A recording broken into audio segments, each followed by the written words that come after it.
Kum Lenin Ablat Gemara. Today's daf is daf Pei Zion. Daf Pei Zion in Achayvul, and we'll start from the bottom of the page. Tanya Idach. Basically, we are recording here Rabbi Yehuda's view. Rabbi Yehuda is addressing the status of a blind person. So the first thing we learned, and we can see clearly from here that there are layers. You see the brises interpreting Rabbi Yehuda. We can see here there are different layers. Now, initially he thought this, as the Rishonim say, and then he went the next step, and he went the next step regarding blind people. Those are challenged. So Kumlen Ablat Gemara, that pay vav on the base in the bottom. So the first we learned so far is that Rabbi Yehuda says that a blind person is exonerated from all punishments in the Torah. First of all, there's no shame. When you're shaming a blind person, you don't have to pay, or if he shouldn't have to pay. Second of all, if he did a sin that you deserve to get lashes, he doesn't get lashes. Deserves to be killed. Let's say he's Machal Shabbos, it doesn't happen. And if he killed someone by mistake, by accident, he doesn't have to run to a city of refuge. So basically, the first stage was Rabbi Yehuda says exonerate from all punishments. Now the next Tanya Idach, the bottom of the page, we learned in another brisa. Rabbi the Pei Vav base very bottom. Rabbi Yehuda says Summa Elei Baishas. Again, he starts over the basic premise that a Summa has no laws of shame. And we learned that from a pasuk because we learned Gzer Shava from Einecha. And then the Chain Hoyer, I went a step further. Poiter, he exonerated a blind person from Mikol Dinim Shebetayda. Not only from all punishments, but any commercial matter. For example, he cannot be a judge. He cannot be what do you call it? A witness, an aide. He cannot be involved. My time, Rabbi Yehuda. Why does he go the next step? It says in pasuk v'shaftu ha'eda that this we refer to the judge as the Ada. Bein hamaka or bein goyel adam, they should judge the maka, the one who strikes. Bein goyel adam, when it comes to killing someone by mistake. Al hamishpatim ha'ela, on all of these matters of law. So koshi yeshe anybody is included in the laws. If you strike somebody, you kill somebody, you get killed, and so if you hate someone by mistake, you run to a city of refuge, or you get malchus. Yeshe mishpatim, including all the laws of mishpatim. But koshi ain't but if you're not included in makadam, as you learned yesterday from those psukim, then ain't mishpatim not included. Then Rabbi Yehuda goes the next stage. Tanya Yidach, the next stage is Rabbi Yehuda Aimer. Assume a blind person ain't like baishas. A blind person has no laws of shame. Okay, same premise, but now he goes a step further. Rabbi Yehuda says that not only doesn't he get punished, he has, and not only is not involved in the mishpatim, a blind person is exempt from kol terukula. How far do we go? I'll tell you the second argument of Rishonim. Amar Rav Shisha b'Ravidi. My time in Rabbi Yehuda. This is only Rabbi Yehuda's svara. The Rabban don't agree with him. What's his basis? Amar Kro. We have a pasuk. The Eila HaMitzvahs, the following the mitzvahs. HaChukim v'HaMishpatim. Who has the chukim of the Torah? Only those who have the mishpatim. But we just learned in the previous brisa that Rabbi Yehuda sort of said that they're excluded from mishpatim. Once you establish that, they're two mitzvahs. Kosher yesh mishpatim, yesh mitzvahs. The chukim. The kosher ain't mishpatim, ain't the mitzvahs chukim. And the pasuk starts off the elah ha-mitzvahs chukim mishpatim. So we equate mitzvahs and chukim to mishpatim. The problem is there is no such pasuk. There is no such pasuk that says elah ha-mitzvahs chukim mishpatim. In fact, if you look at one of the amendments here, they want to amend the pasuk and say v'zois hachukim, zois hamitzvos. But in the Parshas Vazchanan. But the fact is, Algamar quotes ve'elam mishpatim, which I told you once before. Rabbi Akiva Eger make aggregates all the psukim in the Gemara that are distorted. So in one of the Sfarim, it said one of the Achrayim, it says the reason why the Gemara it was deliberately distorted. It's not a mistake, and that is because things which are written in the Torah you're not allowed to say by heart. And the Chachamim were teaching the students, and they did not have a Megillus of a Torah in front of them or a Sefer Torah in front of them, and they had to quote a pasuk, and they were so machmir, even a partial pasuk, they would distort the pasuk. So therefore, you cannot say that they're quoting Dvorin Shebiksav because you're not allowed to say it by heart. Okay, so Rabbi Yehuda establishes that blind people are exempt from mitzvah. So let's finish the Gemara. And for this next piece of Gemara, we have a massive argument between Rabbeinu Tam and the Rambam. And it goes as follows.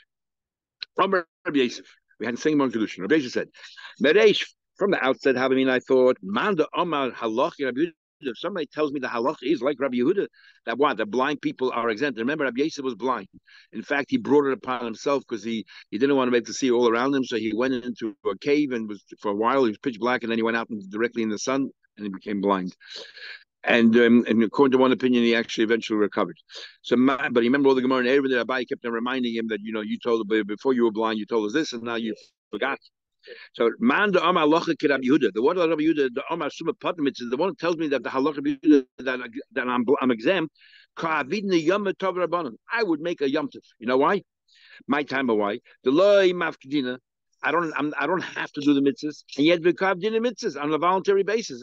I'm wonderful because I'm better than everybody else because I don't have to do any mitzvahs. I'm going out of my way to do the mitzvahs.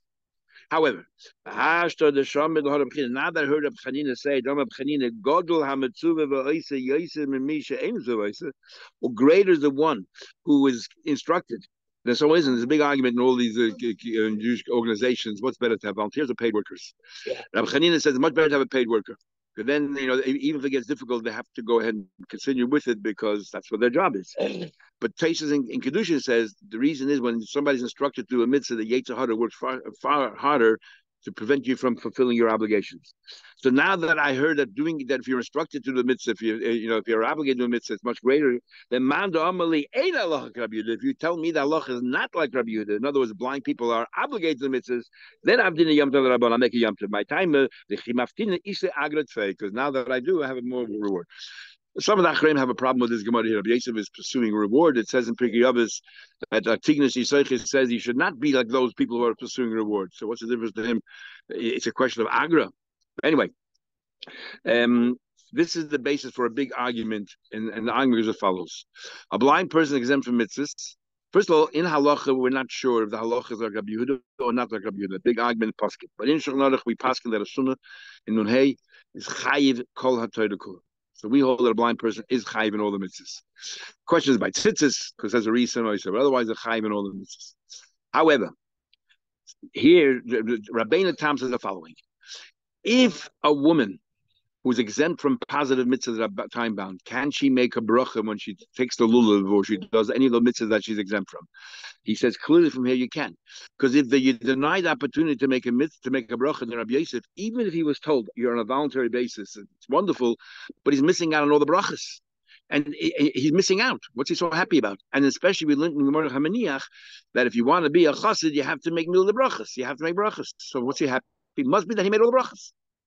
So therefore, Rabbeinu Tam says from here you see that a blind person, that a woman can also make brachas on mitzvah seishas mangram. And he proves that a blind person makes brachas from a Gemara in Arif Sachim, that Rav Sheshes and Rabbi Yetzer were blind, and yet they used to read the Haggadah for their family. And the Gemara wanted to know how can they do that? They're exempt from mitzvahs, and we answer because matzah, they hold that matzah is manazeh is the rabbanon. But still, how did they make a bracha?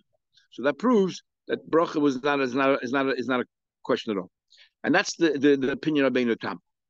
The Rambam and other Rishonim totally disagree. They hold that a woman who's not chayiv in the mitzvahs cannot make a bracha. What about a blind person? So there are different ways of explaining it. But one of the ways of explaining it is the way Taisus himself asks on himself that a blind person might be very different than a woman. A blind person is chalapachas chayiv in mitzvahs d'Rabban. A blind person is chayiv mitzvahs, even though we say a blind is chayiv patim ha'torah, but it's chayiv d'Rabbanan. And as Taisus says himself, you know why? Because otherwise he's a goy. Well, how is he Jewish? A woman has so many other mitzvahs. Okay, mine is these few, so therefore she's a yid. But if a blind person has no mitzvahs, he's a guy. What makes him a yid? So therefore, you must say midrabanan is chayiv all the mitzvahs, and therefore he's entitled to make a bracha. So that's why Rabbi Yosef had no issue with the bracha. But a woman who's totally exempt from let's say benching lulav, who said she can make a bracha? She has no mitzvah at all. Now, that very premise that a blind person has mitzvahs, otherwise he'd be a guy, tells us something else. That Rabbeinu Tam understood, by a blind person, and the Rambam and all those who follow me, that a blind person is not only pater from mitzvahs aseh, but also pater from mitzvahs loisese. In other words, he's like a guy. He's allowed to eat treif. He's allowed to mechal Shabbos. There's no mitzvahs. However, many of the Shainim say, what are you talking about? Even if we're saying that a blind person has no chiyuv to do proactive mitzvahs, but he's allowed to eat treif, since when? He's allowed to mechal Shabbos, no such thing. And therefore, there's the idea that you're forcing a blind person to do mitzvahs or rabbanim because otherwise he'll be a guy. He's not a guy. He can't eat treif. He can't square the Shabbos. Anyway, The other Rishonim, the Haggais Hashri and Sukkah proves from the Gemara and Sukkah there that a woman has not allowed to take on mitzvahs, or she definitely cannot make a bracha, and she has no mitzvah. But without going to the whole arichas, there's a very interesting Rabbeinu Hillel commentary on Torah's Kohenim, and he says the difference between a man and a woman by mitzvah haseish as man groma is everyone has the same mitzvah, and if a woman can say v'tzivanu, because the problem is how can a woman say v'tzivanu? You commanded us, which has a mitzvah. A woman, and that's why we won't bring an eye from a blind person, also has a mitzvah, and yet they can make a bracha. Why can a woman say v'tzivanu? Because he says men and women, they all are chayiv in all the mitzvahs. The only difference is a woman does not get punished if she doesn't do it. She can have any excuse she has, let's take in kids, the family, she's exempt. But if she does it, she has exactly the same mitzvah as a man. Therefore, she can say v'tzivanu. One of the Tosfos proofs that a woman can make a bracha is because the Gemara says in Megillah that a woman can get an aliyah. Oilin, that a isha is oilim and hashiva. That means you can make a bracha. Even though they're potter from the mitzvah of learning Torah, it doesn't approve that even though you potter, but if you want to make a bracha, you can. But then Tosfos brings two disproofs. One is fascinating, is the of what's happening in the world today in those places. One of them is they says when we say that a woman can be called up in aliyah, if you remember in those days, only the first person who was called up made a bracha, and the last person ended a bracha. And maybe when the Gemara says that oilam min hashiva means the middle ones, when no bracha was made, because a bracha means you told us a woman has no chiyuv.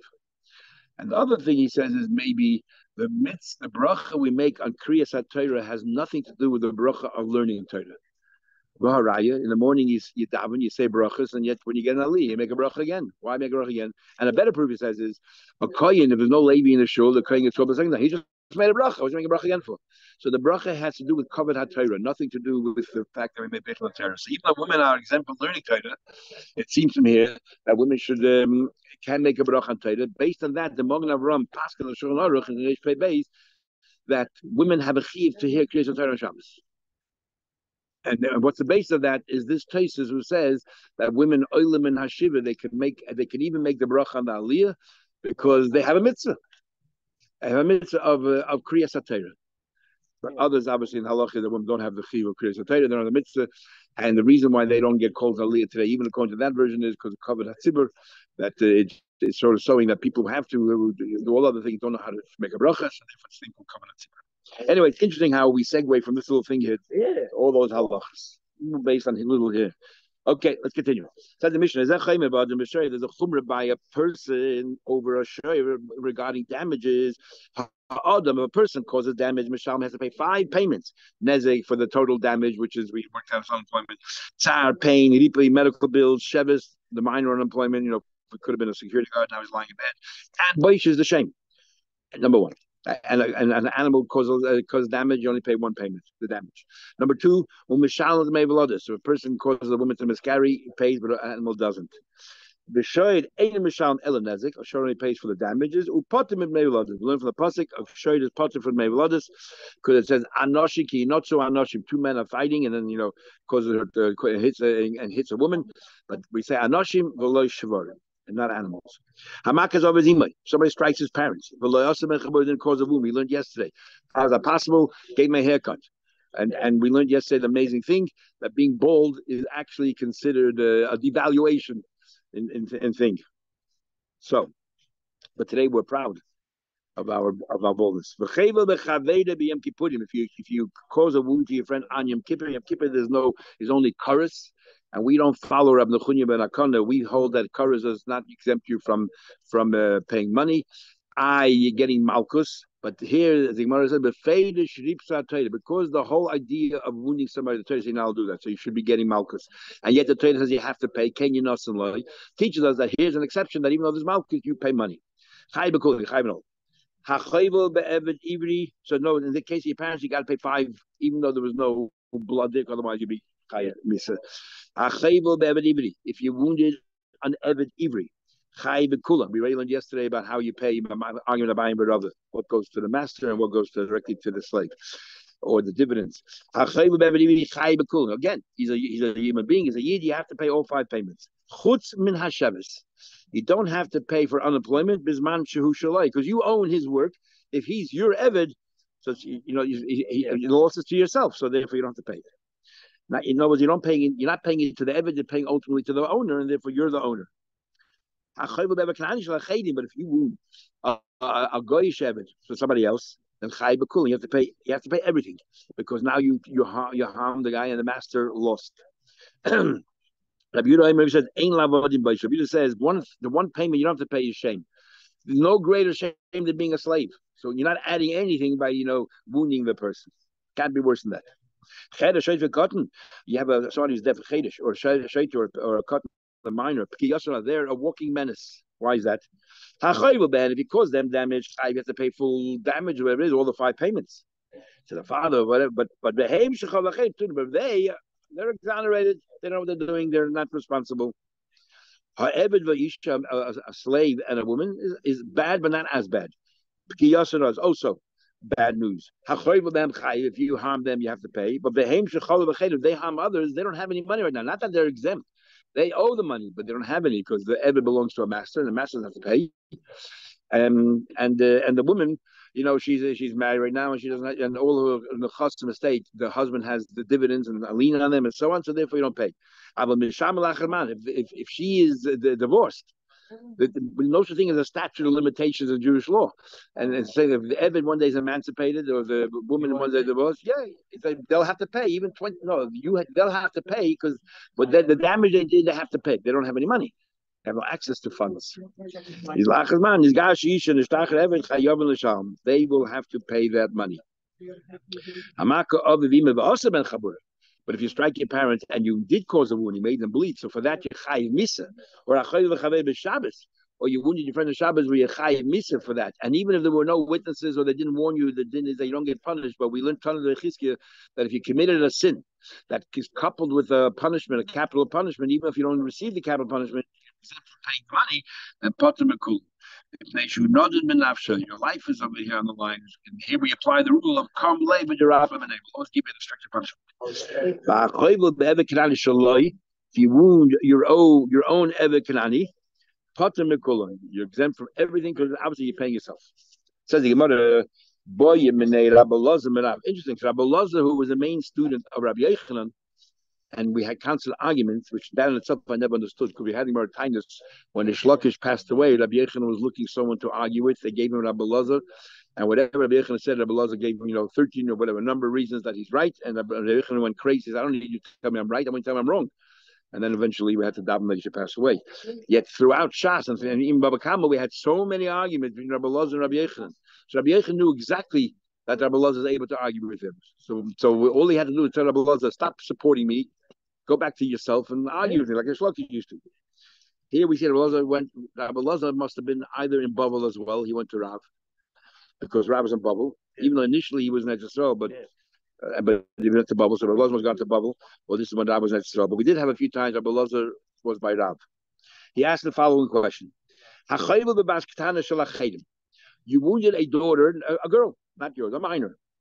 Now we know that a father, we learned in Kedushin that everything, that all the proceeds that go to a girl goes to the father while she's a naira and a ketana. Who earns? But she's the one who got hurt. Who gets that money? Me, Amrina. The question really is, what is the basis that we say that whatever the girl earns goes to the father? Me, Amrina, we say, since we talk about the money of Kedushin, that's what we learn out. The money of Kedushin. If somebody wants to engage her, that money goes to the father. Therefore, everything else that she earned goes to the father, including somebody wounded her. So we say, the title of the father. My time, but why? It actually directly affects it because now she's worth less. Maybe for shidduch wise, also shidduch wise should be worth less. Perhaps no. Shevach nu'udim mudak. You know that shevach nu'udim is only limited to kedushin, and the logic there is, he owns outright the right to marry her off to anybody he wants. He can give her to could he buy the mimshala mukashchi and matzimasa? He can give it to somebody who is afflicted with all kinds of wounds. Therefore, since he owns that right completely, totally, therefore he's entitled to take the money. But anything else that she earns, he has no entitlement. He owned that right. Does he have the right to hurt his daughter? Of course not. So therefore, because he doesn't have that, he doesn't own that right. Any proceeds that come as a result of that, he has no shaykhs to. Why should he get the money? He's not entitled to it. So the question really is, what is the basis that we say that everything goes to his father? Is it Once we've established kedushin, everything goes to his father as well, or is a kedushin limited because he owns that right totally? Other rights he doesn't own totally.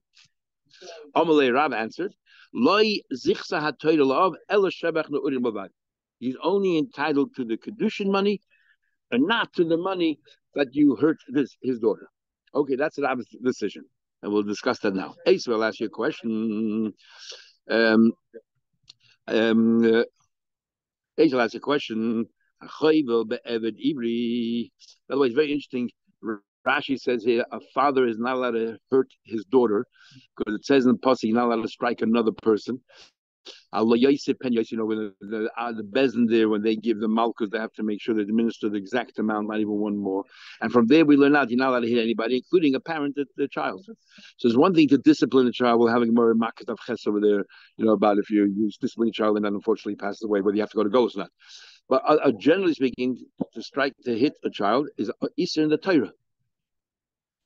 Wounding a child. Okay, it says the Gemara further. Ace will ask a question.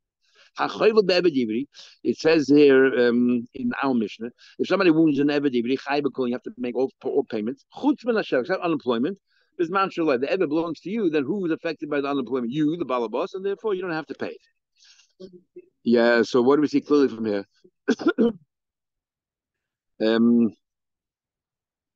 So we see from here that since the earnings. Now, what do we know about a girl? The girl goes out there and gets a job. That money goes to the father. I mean, everything she has goes to the father. So just like in Eved Ivri, it says clearly here that since the earnings go to the father, he doesn't have to pay. It goes to him. So saying by a daughter, what's Rav pasking that by a daughter? That the money goes to her. She goes to the father because he owns the Maisi Yada. Forget about the Gusha. He owns the Maisi Yada. The earning that she has out there goes to the father. All 5 payments. Says the Gemara, Amar Abaya, Moide Rav is Moide. B'sheves, the unemployment, the Maisiya there, that directly affects, in other words, he is entitled to the earnings, and now he's not getting the earnings. And that translates in unemployment. So the Sheves, Ad Shaz Bagaz Davu Havim. In other words, the other payments of Chabola, the Tsar, she's the one who's in pain. She's the one who needs medical bills. That money goes to her. The unemployment, what's the problem? That he no longer can get the earnings of his daughter because she can't work. That he's entitled to. That payment he's entitled to. So when Rav said that he meant Shevach Nurim, and he meant also the unemployment. But the other payments go to the daughter. But he calls the daughter. Exactly. No, we're talking about somebody else. Somebody else. If somebody else, generally, somebody hurt the daughter. What happens? So right now at this stage we modified Rav and we said that the unemployment goes to the father. We're talking about the other 4 payments that goes directly to the daughter. Shall ask a question. Says if somebody harmed his oldest son, I guess who's an adult, yitin loy miyad. He has to pay his son straight away. What do you call it? The B'nai Cotton, a child who's a minor, Yasel is good. You have to pay him, but he's not old enough to handle money. So you make a trust account, and you invest the money on his behalf till he's old enough to take that money. Okay, so you harm your own son, you have to pay. What happened? You harm your young daughter, potter. It says if you harm your young daughter, you potter. It sounds like you're potter from everything. You just said that all the 4 payments go to her. The only payment that belongs to the father is the unemployment. Then he should be paying the 4 payments to the daughter. The only thing he should be potter from is unemployment. And yet it seems to me, he's potter from paying all 5 payments. Why? If it's her money, what right does he have to hold it back? It says clearly here, everything goes to the father. Says we're talking about unemployment benefits. We're not discussing the other 4 payments. Says the Gemara, okay, let's understand now the Brisa. We're digressing. He's saying, when older son, you have to pay the son directly. What I mean, I'll ask a question. It says another Brisa, if you harm someone else's sons and daughters, you got to pay them straight away. Tani, if they're young minors from somebody else, is Yasalam's Gula. Excuse me. You have to make no trust account. Excuse me. But of his own children, it says clearly his own children, potter. You in the previous bride it says of your own son, you have to pay him the money if he's an adult. And here we're talking about adults, minors, and it says that your own children, you're exempt from paying anything. Sounds like adults as well, you're exempt from paying. Why? If the money is their money, as it says in the previous price, it's sorry, it's half the page of the Godel. It said the previous price by your oldest son, you have to pay him straight away. And this price seems to say your own children, you don't have to pay because the money goes to you. Why pay from one pocket to the next? Like Kasha. We have to say that both Bryce is talking about two different scenarios. The first Bryce, I said, this Bryce is talking about Khan, Kishas Muchim, Al Shulchan, that's sitting there, and the father knows he's supporting them. Then we make a takana, he's supporting you, then he's only fair that he's entitled to get all your benefits. So therefore, Chabola is his benefit. If he would hurt you, he doesn't have to pay you because it goes back to him. The first Bryce that says you have to pay the children directly is talking about the children are independent. If they're independent, it's because your child doesn't entitle you at all to anything, and therefore you have to pay them outright. The first price talking about Kisha Buch Mal says the Gemara. So what do you tell me? The first price is talking about Kisha Ain't Buch Shulchan, right? They're independent children, and therefore you have to pay them for your harm them. So Amos Sefer, look at the next part. It says in that first price it says if you harm your younger daughter, Potter. You harm your younger daughter, you don't have to pay anything. Anything that you harm that goes to the father. If we're talking about independent children, right, we're making there a distinction between an adult and a minor, but we're talking about the same scenario. And since you told me that the Bryce is talking about a case where they're independent, then even though the child's a minor, they're independent. So if the child's a minor independent, why is the money going to the father? Then if she's independent, the father's not supporting her, why should the money go to the father? So when answered the boy in Mezayna, that even though she's independent, because she's a minor, she doesn't earn enough, the father's still supporting her somewhat. By an adult, the father's not supporting her at all. Not entirely, but the father's still supporting. And I feel even the one who says, and we had this argument, a master has a right to say to his slave, I say, Imi, you work for me, but I'm not giving you food. You want food, you go out and work, and I'm not going to support you. Hani mi beva kanani. You only right to say that to an Eva Kanani. For me, you work during the day. Look at night. Go wander around. Get menial jobs, temporary jobs, and support yourself. About Eved Ivri, when it comes to an Eved Ivri, if we can prove an Eved Ivri, now let's say that. Surely your own child, you can't say that. That you have to treat an Eved Ivri equal. Remember, you only had one cushion. We had that Yerushalmi that you have to give it to the Eved. Imach b'Michael, Imach Mishnah, you have to share equally. Like Kosh game Bita, surely your daughter you have to support. And we had Ksubas that till 6 years old before, some 6 and older, we shame him and sort of we still try to force him to support the daughter. So if he has to, what do you mean? So it's not independent. It's a dependent child because you have to support him. We're talking about extra. We're talking about that she supports herself. So she's independent, but he gives her over and above that. She doesn't earn enough or for excesses. Right now, she only earns the bare minimum. So therefore, he's entitled to get something back. By an adult child, gives her nothing. So therefore, the money belongs to them. That's the first price. But the minor, why? The money goes to the father because he does support her somewhat. So he said, okay, let's look at the next price. My kid, what's the next price? He said, they are dependent children. That's why he said, if they are dependent children, even if he harms his own child, gives them nothing because everything goes back to him. So it says, if it's somebody else, you said if it's somebody else's children, you have to pay them out to the child. And but if they're a minor, then you give it to the father. Yaslam's gula, you make an trust account, you give it to the father. Now the question is, if we're talking about dependent children, then even if it's somebody else's children, why give the money to the child? Give it to the father of that child. If the father of that child, not you, is supporting him, then they're entitled to the money. Then my lavi and give it to the parents. So what's interesting? Amri like this: Ki kopid the media. When generally do we say that a person is very particular? I want to get the entitlements the media in things that cost me money. But media the awesome alma like copy. If somebody else hurts your child, nothing to do with you, and it's something extraneous to your relationship, then you don't mind if the child ends up with the money. So even though the child's dependent, you don't mind. But if it's your own child, I have to pay. I'm going to pay my child when I support him, and he lives by me. No, that's not going to happen. Because there, it costs me money. Over there, in other case, when somebody else's child, and that the father of that child at the end of the day, loves the child, doesn't mind if he gets whatever what it comes to him. To the father had nothing to do with it. It's not costing the father a penny. Says the Gemara, what do you mean? Well, every time you find something, the thing is the child has to give it to his father if he's dependent. Using your cheshbon, the father doesn't really care, it doesn't cost him anything. Why should you let the child keep mitzvah? Because copied, there we say that it goes to the father. Why should that be the case? Amri, we say, this is the rule. My child, I'm supporting him 100%. If he gets some kind of benefit, the less let's say it cost my son nothing, a windfall, he won the lottery, he found a mitzvah, then the gufay begava kapit. But I am particular. What kind of mensch is he? I support him, and suddenly he gets something, and he doesn't give. He should give it to me.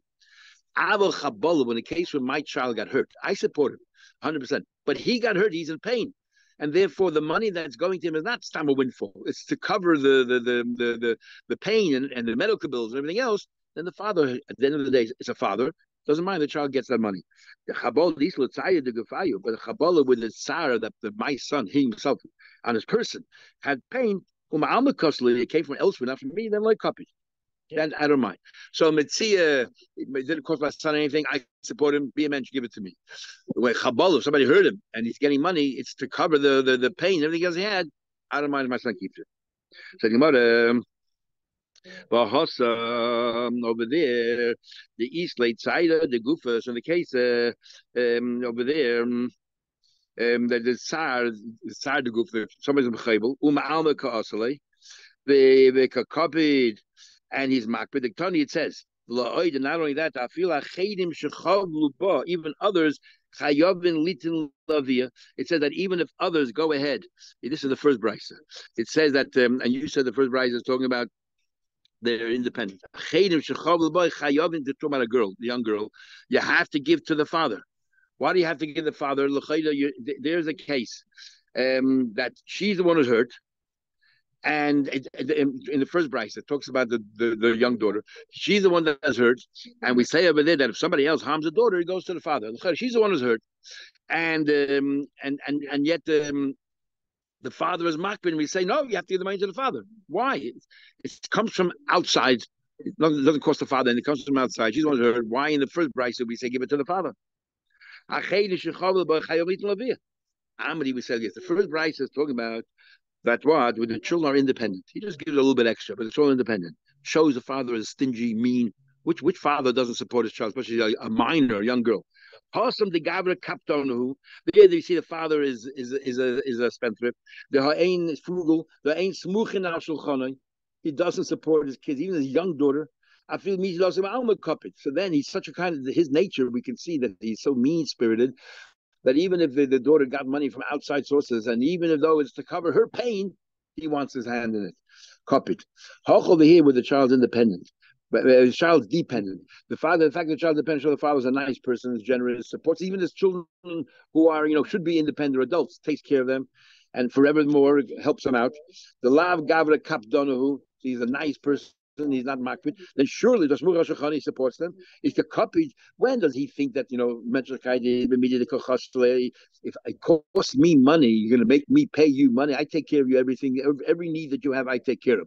I hurt you, cost me money. You're going to demand that money. He'll be very upset. And therefore, we say you don't have to pay. But midi the aslam alma copied.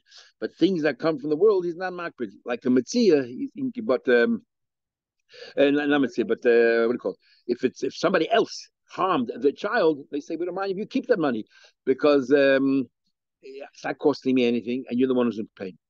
And we're talking about a nice person here. Yep. Like, okay, now you said you should make an investment for a young child, put the money in a trust account. Where do you put the money? There are no banks in those days. Where do you put the money? My segula, what's a good investment? Okay, the Gemara gives us investment advice now. You always need a safer Torah.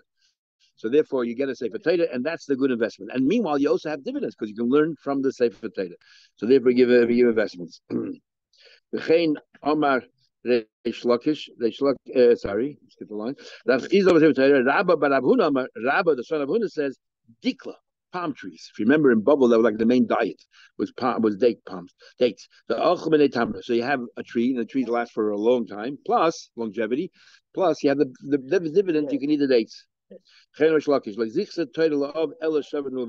it's getting back to our original argument. So the Gemara gives us best advice. The best advice is you should invest in something that generally is in demand and you can get dividends from it all the time. Because you know there are two kinds of stocks. Stocks where there are no dividends, but you assume that they're going to go up in price. Or stocks that have maybe don't go up in price as much, but you get dividends. And where it clearly says we want dividends. So it seems. Like you said, back to the argument of Rav said clearly that the father is not entitled to the 4 payments, only to the unemployment. All the other payments go directly to the child. Only the money of Kedushin goes to the father, and the money of what do you call it? Of the unemployment. And that's it. The rest goes to the child. Rabbi Yechina says, Afilu p'tzia. Even just a wound or shame, everything goes to the father. In other words, Rabbi Yechon argues with Rav and Ishla because he says everything goes directly to the father if you harmed his daughter. I feel that Rabbi Loz like it sounded like just even the smallest thing. Even Rabbi Loz, who asked the initial question, was talking about Chavola. There was a major wound because now she's been devalued, and who got hurt more by the devaluation? She herself or the father? The Afchasa Mekaspa, that because the father at least has a right to sell the daughter as a maid, so therefore the father has a right to it. It affects him directly, indirectly. Stop giving a patch or something that doesn't in any way devalue. Where does the father come in? Like a baile. So what's Rabbi saying? We're talking about shepatza bepana. You gave her a smack in her face and maybe you flattened her nose out or something. As a direct result of that, it impacted on her value. So now the question is, who goes, the father or the child? So Rav Shlomo says that the father is not entitled only to unemployment benefits. She's the one who got hurt. She's entitled to it. And Rabbi Yechina says no, that the father is entitled